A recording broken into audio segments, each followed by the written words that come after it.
দেখুন, শ্যামাপ্রসাদ মুখার্জির জন্মদিন সারা পশ্চিমবাংলায় সর্বত্র পালন হচ্ছে।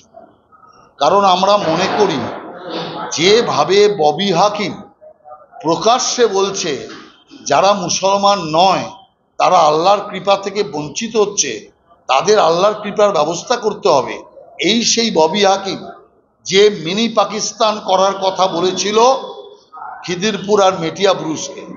অতএব এর থেকে বোঝা যাচ্ছে মমতা ব্যানার্জির রাজত্বে এক চরম সাম্প্রদায়িক এবং দেশ বিরোধী পাকিস্তানপন্থী নেতা ঢুকে রয়েছে। অতএব আমরা মনে করি এদের হাতে বাংলা সুরক্ষিত নয়।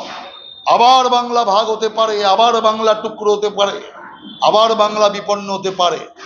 সেই কারণে এর থেকে একমাত্র বাঁচাবে শ্যামাপ্রসাদ মুখার্জির আদর্শ।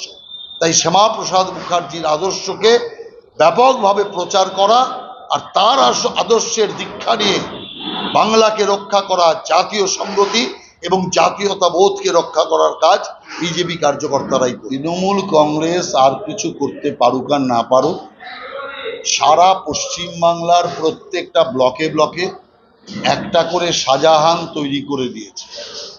যে শাহজাহানরা মানুষের ওপর, মা বোনের ওপর অত্যাচার চালাচ্ছে, অপরের সম্পত্তিকে লুট করছে, একদম যথোচ্চচার চলছে। আর সবচেয়ে দারুণ অবস্থায় হচ্ছে পুলিশ আর প্রশাসন একদম ঘুমিয়ে আছে। যদি কোথাও কখনো কোনো সংবাদ মাধ্যম কোনো খবর করে তখন পুলিশ একটু নড়ে চড়ে বসে একজন দুজন কম অপরাধী গ্রেপ্তার করে, মূল অপরাধীকে গ্রেপ্তার করে না। এই যে অবস্থা থাকে পশ্চিমবাংলায়, এখানে আইন শৃঙ্খলা বলে কিচ্ছু থাকে না। এই ব্যাপারে উনি যা বলার বলতে পারেন, আমি কোনো কিছু বলছি না। দলের অন্যান্য নেতাদের রাগ হচ্ছে, আমি এ নিয়ে কিছু বলছি না। এখন আমাদের দলে নেই। অতএব শোভনবাবু এখন ফ্রি।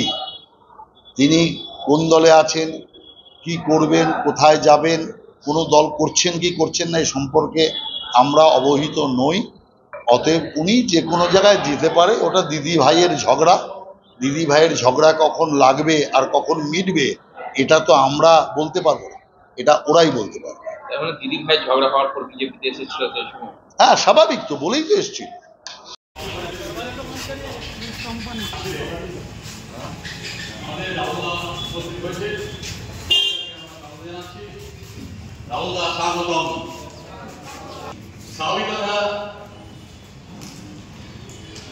আমাদের যে কথা বলছিলাম, আজকে এই শ্যামাপ্রসাদের আত্মবলিদানকে সফল করলেন